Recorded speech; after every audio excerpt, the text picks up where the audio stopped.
Good afternoon, all. Thank you for signing up for this webinar and being part of it and waiting patiently while we arranged our technology so that we can interact calmly and usefully with each other.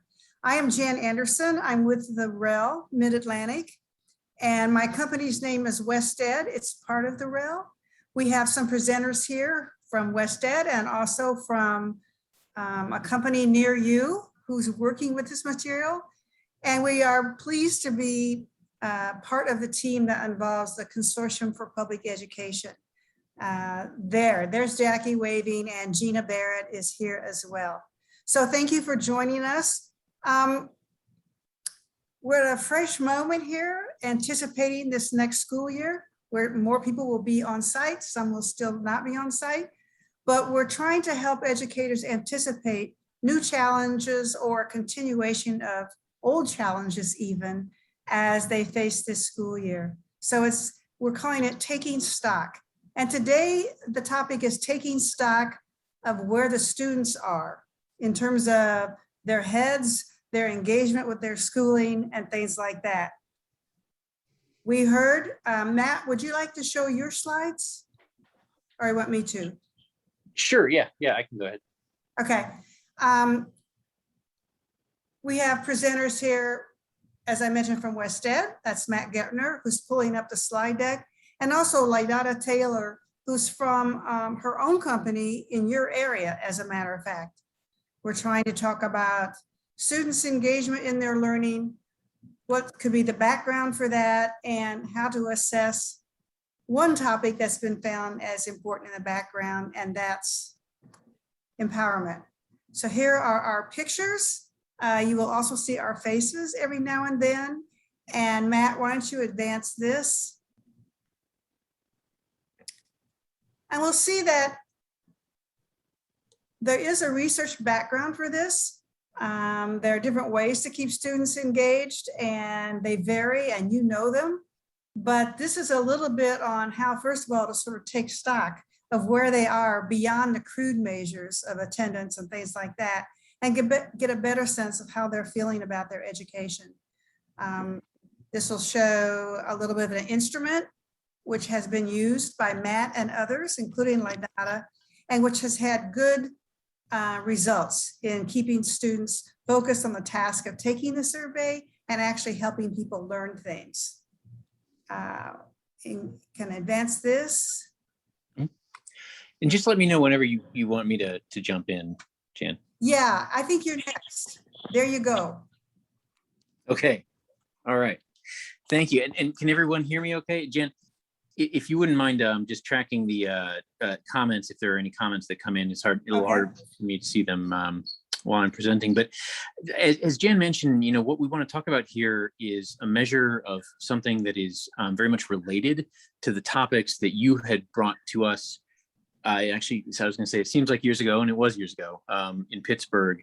And we're going to cover those in a moment. But what we wanted to get at was sort of a precursor aptitude or skill, something called empowerment, that leads to other behaviors and skills that we know from the research are conducive to life success and being ready for life after high school and being ready for success in the workforce. So basically, the idea is that student voice, or students feeling as though they have an impact on the way that their lessons are structured, the content that they learn, and really sort of the day-to-day activities of their classrooms, 7 times more motivated to learn than those who feel that they don't have that, don't have that experience, more likely to experience self-worth, engagement, purpose, and some of those things, and what's called utility value, which is like, I see the connection between what I'm learning in this science class and what's going to be useful in my career. Like it's very obvious to me why what I'm doing today is going to be helpful for me later on in life. And study after study after study suggests that that's positively related to academic growth, holding constant all kinds of other stuff, all kinds of other positive things going on in the student's life. So this is something that we wanted to dig into a little bit more, and not just because we have a cool instrument to measure it that's free and useful, but also because it's really timely. This is the post-COVID era, and there are a lot of things that we're wanting to check up with students about. The soft skills are a really important part of that puzzle. Obviously, we've learned a lot about the academic effects of the pandemic. I think it's also important to attend to the soft skills, the intra and interpersonal skills that we'll be talking about today. So these are the key soft skills that were identified by the educators who were at the last meeting that we led. And they are, I would say, empowerment is like a precursor to many of these soft skills, right? Ownership of learning, responsibility, motivation to learn, engagement in school, and self-efficacy were things that teachers, educators, and district personnel called out as, we would really like to move the needle on these. Well, in order to do that effectively in the classroom context, we thought one really useful tool might be to learn a little bit about learner empowerment. Again, it so happens that we have a nice instrument for you that you can experiment with in terms of just sort of taking the temperature of the class, but also measuring change over time. And you'll read about these things in studies that had like 100 freshmen at some college campus and be really suspicious as to whether or not they work. But I'm here to tell you, we've actually implemented it in another rel, and soon you'll hear from someone who is a far more engaging speaker than I am, Lydotta. And she can talk about how this actually gets used in classrooms in the simulated workplace environment in West Virginia. So it's a real thing. And it has the results that we'll see here today have replicated in real contexts. I wouldn't show it to you otherwise, I promise. So let's get back to the key skills here and talk about why it is that we want to, why we want to bring this to the fore now. Taking stock, autumn of 2021. There have been, I have 2 kids, and I have experienced more than a few delivery models for education, virtual, hybrid, all in person, sometimes all in the same week. And as a parent, I can tell you, and as a researcher, I can tell you, I think it's important to assess students' sense of empowerment, how much control they feel like they have over their schooling, over their life, because we know that it impacts their motivation to learn, right? And so what we thought would be a useful thing to do was look at the utility of surveys to do this, right? So these surveys are useful for 2 reasons, I think, in addition to the good information that they get. One is that they are self-report. Students can fill these surveys out. They're fairly easy to comprehend. They take maybe 20 minutes. And based on the research that we've done and the research that the article describes, this low impact environment, right, this low stakes environment is actually really conducive to good prediction and sort of honest feedback. So every time that this has been tested, it's been tested in low stakes environment. There's not, someone's salary isn't riding on the results of this survey. It's used for diagnosis and intervention, right? And that can make surveys a really a chance for student voice to be heard, right? And that's really important. And I think that students feel that their voice is heard is indeed part of empowerment. It's also useful for measuring change over time. We'll talk a little bit about what that looks like. And in many cases, change over time is sort of an easier thing to measure, an easier thing to make sense of, right? How much should this change over the course of a semester or even a year? And then what's the impact of some new thing that I did in class? We'll talk a little bit about how you can use these data in an exploration fashion to answer questions like that. Let me stop for a second, just make sure there are no questions about, why surveys and why student surveys. There are some teacher surveys as well that are available out there, but asking students these questions seems to us to be the most efficient way to go about doing this. And just any questions about the research that I've talked about thus far? So far, so good. Jan, do we have any comments? No. Okay. I'll assume that's, rapt attention and just sort of stunned silence. Okay, so let's talk a little bit about the Learner Empowerment Survey, and then I want to hand it over to Lydotta to talk about the use of it in practice. evidence-based research instrument. We've used it in a lot of situations, not just in the simulated workplace in West Virginia. I've used it in my research studies.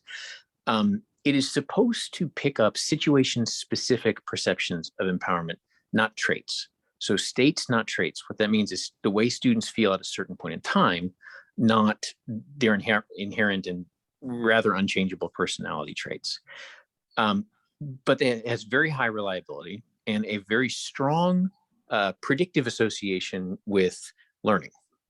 And so was sort of, it actually takes a lot for us to be able to present an instrument to you through the REL.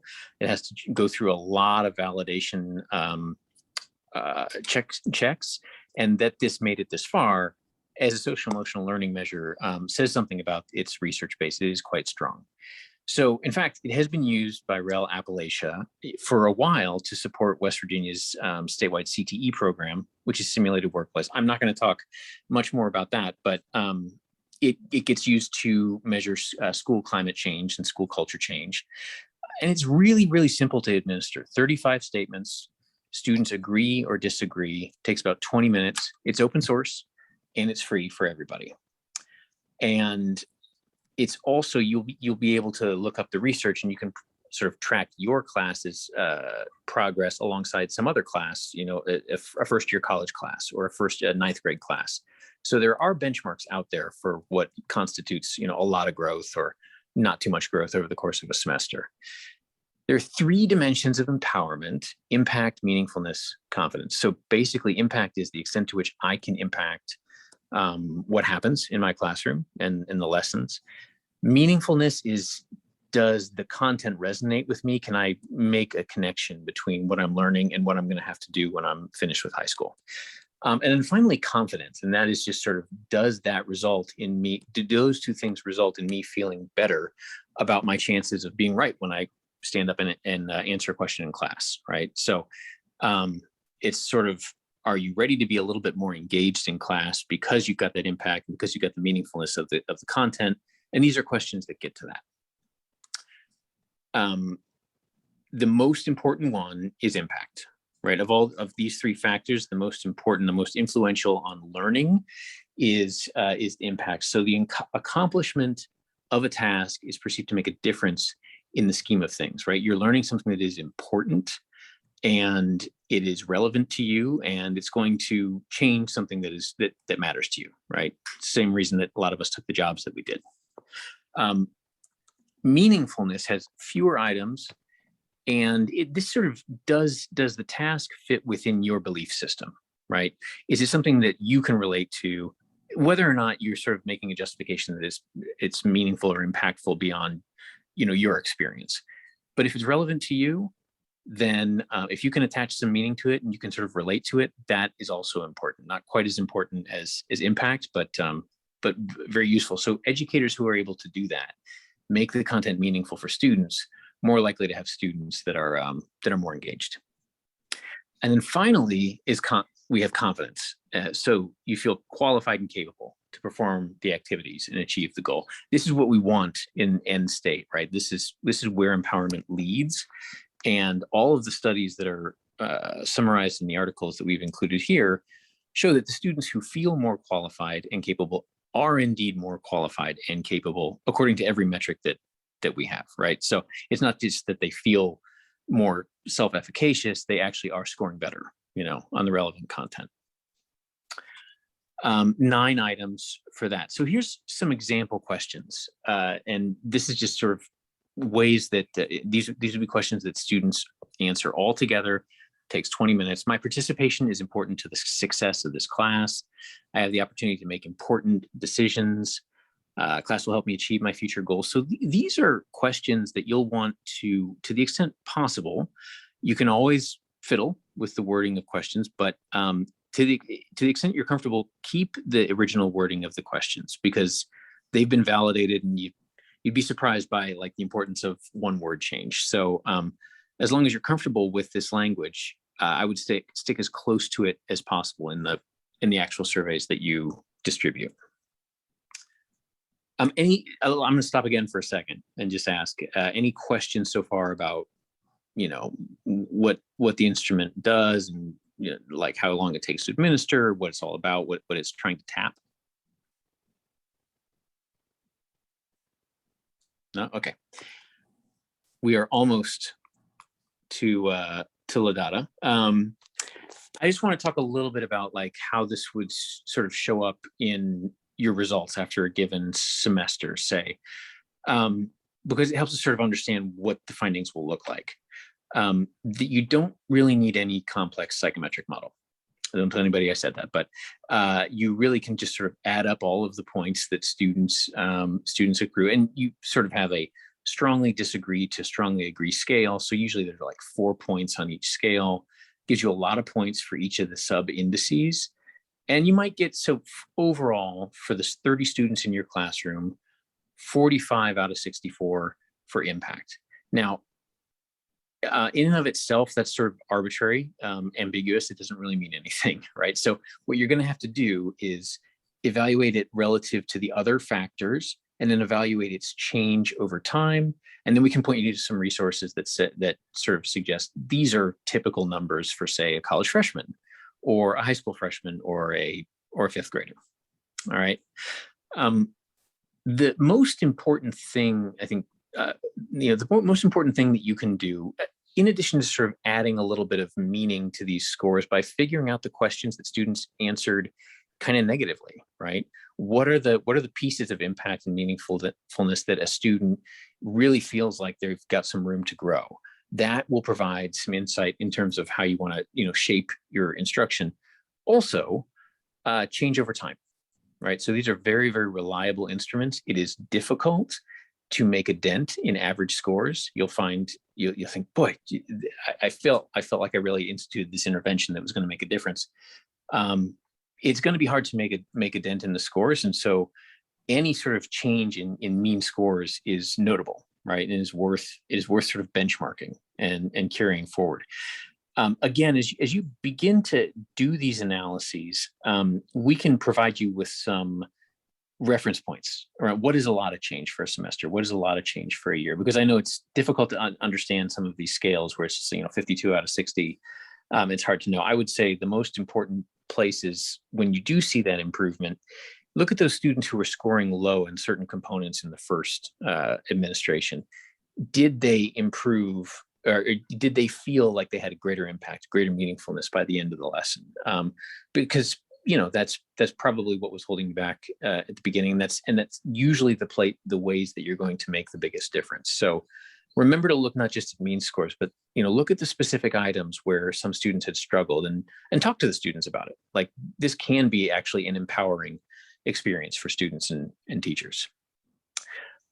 I believe we're going on to the survey in action next. I kind of zoomed through that, I know, but as you're thinking about this and the way it was implemented in West Virginia, please do feel free to include some comments and ask any questions that you like. I mean, psychometric questions are welcome, of course, but practical questions as well, sort of things that this instrument will tell you and things that it won't, because we want to sort of use it responsibly, but also use it, if it's gonna provide some insight as students return to school. Lydotta, do you feel like you're ready to jump in and talk about? I am. The LES in action? All right, cool. Yes, and someone else is controlling the slide, so I'll have you go ahead and go to the next slide, please. Sure. So thank you, Matt, and I think that you did a great job explaining that survey, and the information that you shared is so important in helping us as educators understand the validity of using a survey like this. And I think that, as I worked with you on improving the survey that we had and adding this student empowerment piece, it certainly made it much more useful for our work in West Virginia. So what I would like to do is to just take a few minutes and really kind of sketch out our experience using this survey and talk to you about kind of the portrayal. I'll give you the portrayal of our process. I'll share the state results, a sample of that work that we did, and then talk to you about how we use the results at one of our schools. And I apologize, I'm a little froggy. I've been presenting all day. We had a workshop earlier today. So I am in West Virginia, and I have worked with the West Virginia Department of Education and REL Appalachia to focus on understanding several different aspects of a new CTE program called Simulated Workplace.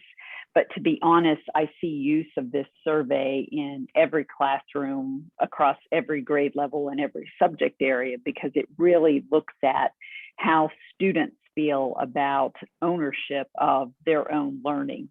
We use this survey and improve the survey to look at 6 different aspects of school culture and the simulated workplace environment. Simulated Workplace was a new program that really turned CTE classrooms into businesses. And instead of functioning like a classroom, they function like a business. And so, as you can imagine, with any kind of a state mandated new program and format, it's very scary for teachers. You know, we are used to having our lesson plans, knowing what we're doing, and now someone is asking me to completely change the structure of my classroom. I was a high school math teacher, so I certainly could relate, but I was also one of the teachers that would welcome a crazy change because I like to do things differently. And so what we found is that as more and more teachers started using Simulated Workplace and setting up their classrooms a little bit different, with the true mission of wanting to empower students, we found that, you know, sometimes it worked positively and sometimes it did not. So that really led us to our work around using a survey to collect information at the beginning of the school year and then again at the end of the school year. And what we did with this survey was to use it in every Simulated Workplace school, ask every student, counselor, teacher, and administrator to complete the survey. And we, you know, tweaked some questions, staying true to, you know, the validity of the survey, but tweaking some things so that we could ask questions from a teacher perspective and administrator perspective to really hone in on these constructs that we were looking at.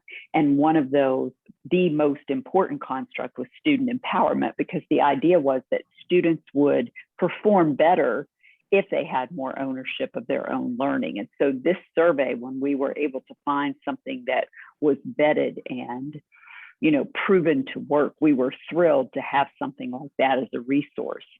So what we do in West Virginia is to survey at the beginning of the school year and at the end of the school year, and then we are able to see if the school itself is really promoting, in this example, student empowerment. So that is what our process looked like. And as we would complete that work, then we would take the data and be able to use it with our schools and ask teachers and students to come together to analyze the data. So what we would do after the completion and before we started to actually put this information to work for us was to bring in school teams and ask them to reflect on, you know, what they would see in the data. So to make statements about the data, don't interpret or guess why, but really make statements about what the data says about what the teacher's perspective would be, what the student perspective was, and then how did it change, you know, as you saw on one of Matt's slides, how did it change from before the school year started to a full year in a simulated workplace classroom? And then we would make informed guesses about the statements and what we were seeing. And then we could draw conclusions and make statements about perhaps why the data might say what it did and how we could use that information and our conclusions to help us improve the way that we were doing instruction in the simulated workplace classroom. So on the next slide, you'll see an example of the data. So this is what we shared with the schools. So if I could just walk you through this, starting at the top, you know, you see that all schools, so from all of our schools, we had 73 administrators participate in this survey. And this was construct 1. As I mentioned earlier, we looked at 6 different constructs, but student engagement, empowerment was the one that was really most important to all of us. And we wanted to find out, how often the behaviors are true of students in the simulated workplace classroom. So again, we were asking administrators about student engagement, empowerment, and how often they saw these behaviors in their simulated workplace business classrooms. And again, I say business because they run like a business, not a business class. And I won't talk through each of these questions, but for example, the question at the top, the students are able to decide how they want to learn. And so you can see from the key at the very bottom, the color-coded key, 17% of the students said they could always decide how they wanted to learn. That was the administrator's perspective.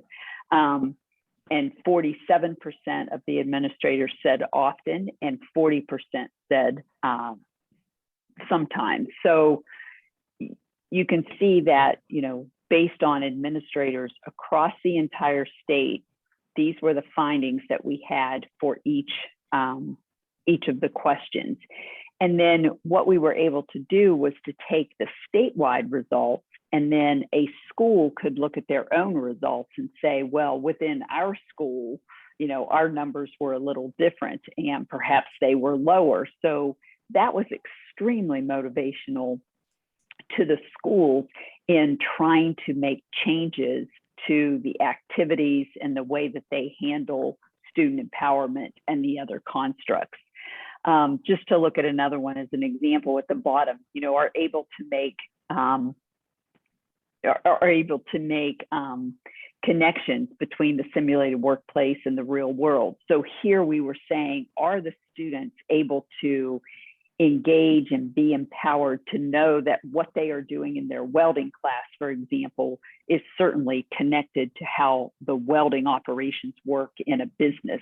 And so you can see here that we had a little higher number across the board and state that 27 or 29, percent of the administrators felt that their students always had that ability. That's extremely important. You could see we had a pretty high number there in the middle, and then just a few, I think 17% that said sometimes, or 12%. So that was a sample of, this is a sample of what they might have received for statewide results. We made sure that we took the time to explain how to analyze and to read this information. And then when it became powerful was when we said, now look at this compared to what your school had to say. You might think, well, there are probably only 2 or 3 administrators within a school, so maybe, there wasn't a lot to gain from the administrator perspective, but you can imagine as we had 200 students in one school compared to 15,000 across the state that were in this program, we were really able to see how students at school A felt compared to students in this program across the state. So it was very useful and very helpful. So on the next slide, we have a few points on what happened when we went into one of our CTE schools and spent time with them talking through this process, giving them all the background, and then providing them with the data before school, at the beginning of school and at the end. And so what we did, it was a very engaging process, and they were very empowered in the process of doing this, analyzing it. And that's important because no one wants to sit and have someone else tell them how they should analyze this and how they should apply it and use it to help them in their school. I think that teachers, administrators, and students are empowered when they are given the opportunity to be involved in that type of conversation. And I will say that the administration at Calhoun-Gilmer Career Tech Center, where we worked, one of the schools where we worked, they were adamant that if we were going to do something like this, we had to give the simulated workplace business leaders the opportunity to participate. Within each simulated workplace classroom, students are assigned roles of leadership, and those leaders were able to come together with us and help make decisions. So we had the teacher-student teams, they reviewed data, they analyzed, like we just looked at, the statewide responses. They compared them to their school responses. And what we found, which surprised me, is that the students really led the conversation And they almost seemed more interested in the results than the teachers. And the teachers were there, they were supportive, but the students seemed to take up or stand up and take the lead on the conversations. And I found that to be very interesting and also very rewarding when you think about knowing that students not only are empowered in their classroom and taking on more of that role, but they wanted to be empowered in helping to make decisions about how their school could be better, how their classrooms could be better. And they were extremely competitive about it. And it really was just wonderful to see these students from welding, auto mechanics, healthcare, all of the different programs, just to see them engage and be so interested in analyzing data. So we found that to be very, very interesting. And so what we did after they spent some time in reviewing the data and having some conversations on the results, we then asked them to create a list of priorities. And what we did was to make sure the students from across the school had the opportunity to really talk through the findings, talk through the results that they had noted that were of interest to them. And then we asked them to think about how they could make adjustments or improve upon certain things so that they could build programs to provide stronger classrooms with more opportunities for student empowerment, but also how to build projects into the school day that could help their community. We really wanted to put this use of the data to work in a very positive way. The students were all about it. I mean, once again, I would say that they again, with their competitive nature, they wanted to be highly ranked. They wanted to change the responses and make sure that the school was doing what it needed to so that all students would rate these questions more positively. So they worked on that, coming up with a list of priorities. And then, it's great to have a list of priorities, but we knew that we needed to ask them to put them into actionable steps so that we could be sure that something would happen after spending time together and analyzing data, reviewing data, coming up with priorities. What's next? What would actually happen next? So the school worked to design monthly activities and networking efforts for all the students and faculty. And they developed a structure for creating this outreach program, which they felt would really help enhance the ratings and the scores and the data that's collected the next time that their school worked in this particular program. And they went through this process. So they wanted to do a community outreach project. That was their idea. We wanted them to look at the data, decide what could help improve their scores and make them more positive and help create a better learning environment for the simulated workplace students.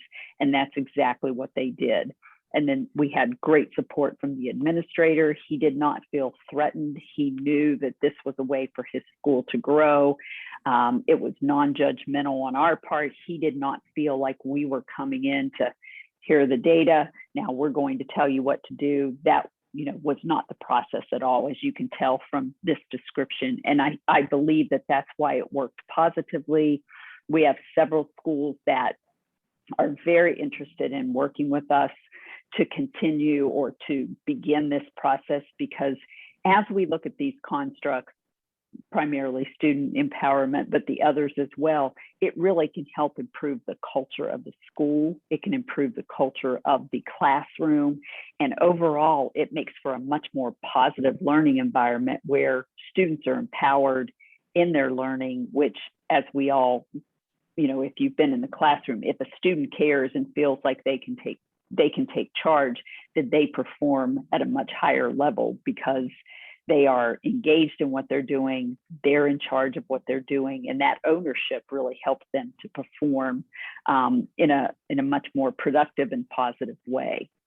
So that is a description of, in a nutshell. I mean, there was a lot of work that went behind this, but again, having survey questions that are vetted and very strong, and we know, bring great value, being able to do a survey across a number of schools, and then opening up the opportunity for students to have an equal voice at the table in using the data proved to be a very positive thing in helping to improve the school culture and taking a look at the empowerment of students. So, some takeaways here, and I think, Jan, I will give it back to you. Thank you. Well, actually, thanks, Lydotta. I'm sorry. Can you hear me? Yes. Yeah, I'm sorry. I wanted to jump in really quick, Lydotta. I don't want to misstate this, but I seem to remember that with the learner empowerment survey, there was, as you might expect, there was a tendency for the school leaders to answer questions like, students have an opportunity to pursue what it is that they're interested in. No one's going to say never to that question. And so you always have an opportunity to sort of inflate scores. But I actually seem to remember that the student responses on the learner empowerment survey provided a little bit of a reality check, and not in a bad way, but like on those data. Yeah. Yes, absolutely. Because the students were very honest about it. And in some schools, students, again, I'll go back to my early comments about, this simulated workplace was implemented. They had maybe 20 schools that started in year one, and those were the crazy teachers like me that wanted to try something different. Then they got to the people that sort of thought it was a good idea. And then by the time it was mandated, we had a lot of schools that did not want to give up being the teacher in front of the classroom and be that facilitator and let the students run the company. So that is certainly reflected, in this particular example, certainly reflected in the student responses, because they were very honest as to whether they were empowered or if it was just, we call this simulated workplace, but the teacher still stands in front and runs class every day. So you're exactly right. The students really provided very honest feedback. And it was very clear that, if the administrators rated it completely different than the teachers, it was clear that there was a disconnect within the school. Yeah. Thank you for that, Lydotta, and also Matthew. I just want to take it back and sort of where we began, which was empowerment as a way of unpacking what might lie at the heart of what we might be observing as lack of engagement of students. As Lydotta said, and also Matt, the students answer the survey honestly.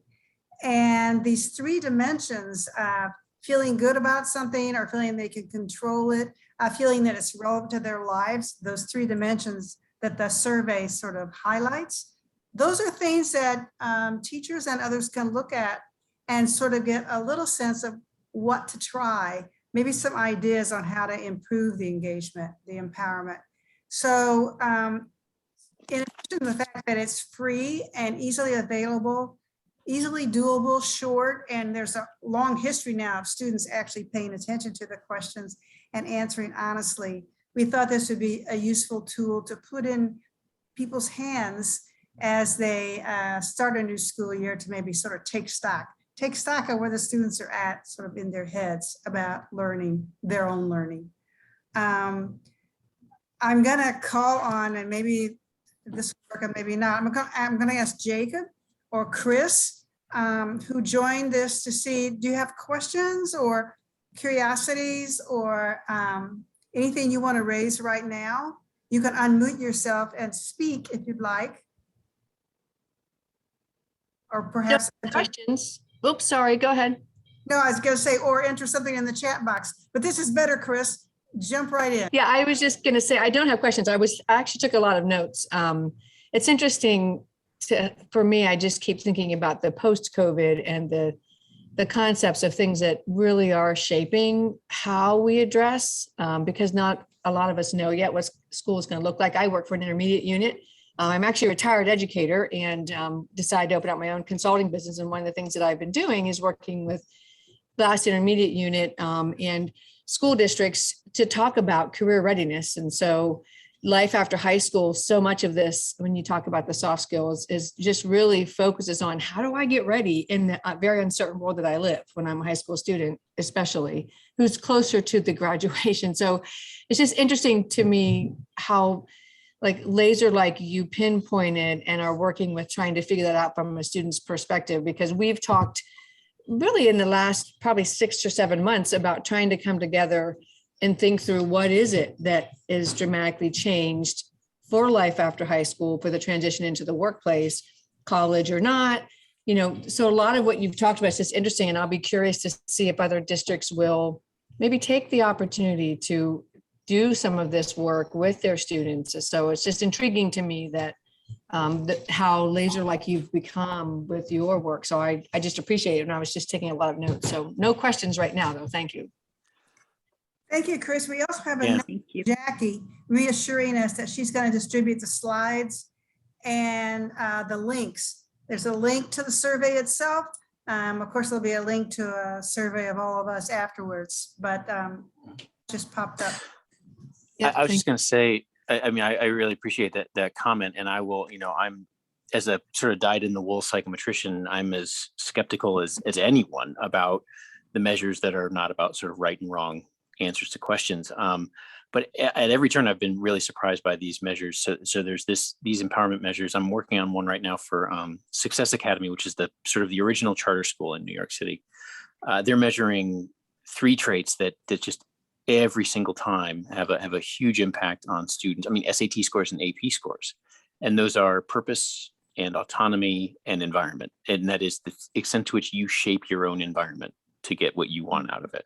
So these are just, very, very similar, very closely tied to empowerment. If empowerment was on there, it would be part of these constructs, and they always float to the top in terms of things that move the needle on preparedness. Thank you, Matt. That's interesting. It's good to have a sense of the importance of moving the needle, but also what's the easy way to sort of see where the needle is, and then maybe later, if we've tried some, see how we did or what we could yet tweak further. Jacob got back in the chat box and says really he doesn't have any questions at this time, but I want to encourage everybody who signed in to respond to the survey about the webinar. These things help us improve as we go forward, but also to point out that Lydotta is actually pretty local. And of course, the Consortium for Public Education is local. And so they're available for more chatting. That's pretty easy. Matt is not local, but he's also available for more insights, more stories, more suggestions. Please reach out if you want something more, or if you read something curious, or if you see something you think we should know about too. Please make this an exchange of information. I think yes, there's the survey, there's a link. And sorry, Matt, did you have something else? Oh, the only thing I was going to say is I think that without much in the way of questions, we can. So there's the instrument itself, right? Fairly easy to use. There's also what interventions are out there, what treatments, what things or programs are out there that you can use to actually improve these skills. So if anyone has any questions about like resources to find that information, what do I do? What do I do next? Please. Yeah. What's next? Yeah. Yeah. Please feel free to give us a call. We can go through the What Works Clearinghouse, and there are good resources for that. You just have to get past the jargon.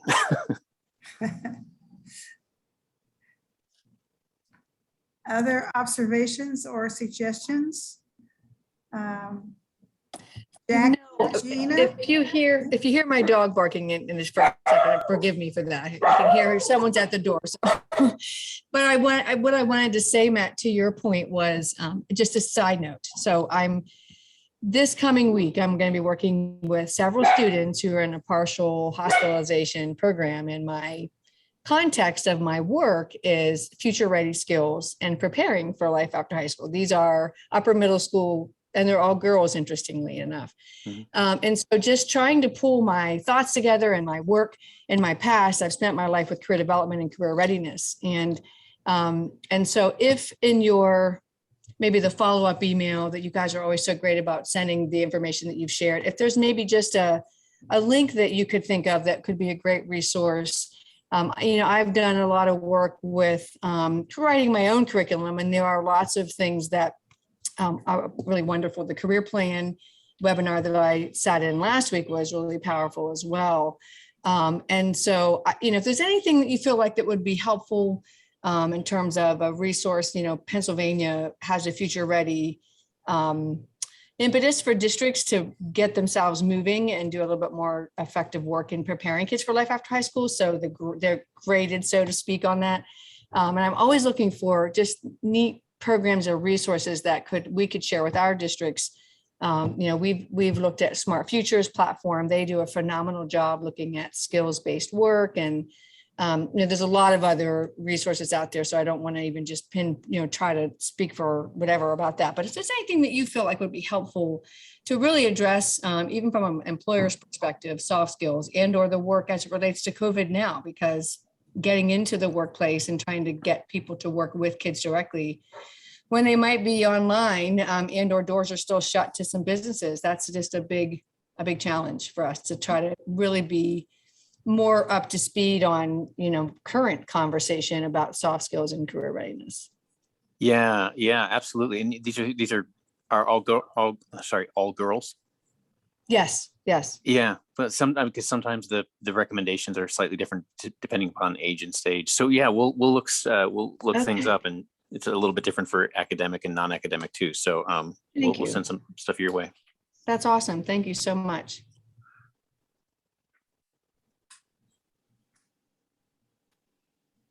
Actually, can I follow up on that a little bit? Are they accelerated, on grade level, struggling, or all sorts? It is, most of the kids are really sharp, just have a lot of emotional baggage. I've not worked with them a lot yet, but I would say to you that I was so excited at how sharp they were, because I know when you've got one set of concerns and issues that are challenges, but a lot of them stem from, unfortunate either potential abuse, drug abuse, or just family baggage, which many of our kids, of course, are dealing with today. So, but they're all on grade level. So, middle school grade. I think we've got some 6th, 7th, and 8th graders in. I don't think I have any high school kids. Okay. It's a summer program, which is interesting because they don't have to be. The IU decided to support them through the summer. Of course, you don't just go home in a partial hospitalization program for the summer when school shuts down. It's a fairly new program for the IU, which is really impressive what they've done with it. So I would say that that's been a nice extension for them to stay consistent. So going in and doing some like lighthearted work with them for me I'm really looking forward to. I'm going to do some vision board work with them and, maybe try to do some supports in that way. Yeah, absolutely.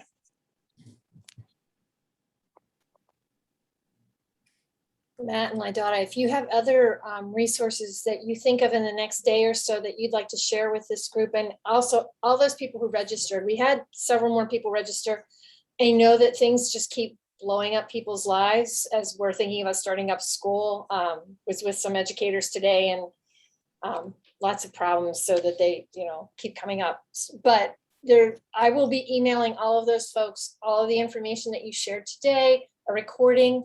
If you don't mind, your email addresses so that they can reach out to you with questions. And if you have some of those other resources that Chris was asking about, if you email those to me in the next day or so, because I'll be honest with you, I have several things coming up in the next day or two, so I probably won't be getting my email out until Thursday.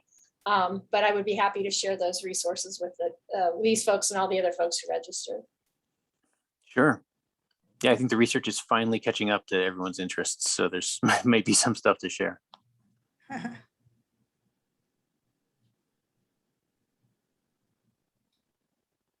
Other comments or offers? No? Well, thank you all. This has been an inspiring and also stimulating conversation. Thank you for participating. These things are always better when people jump in and participate. And we'll try to keep this conversation going in our various ways as we reach out. So thank you again. Thank you, Matt, Lydotta, Jackie, Gina, Chris, everybody. I forgot. Oh, Jacob. Yes. Thank you so much. And we may meet again, but until then, thanks for your good work and we'll try to work together to support it.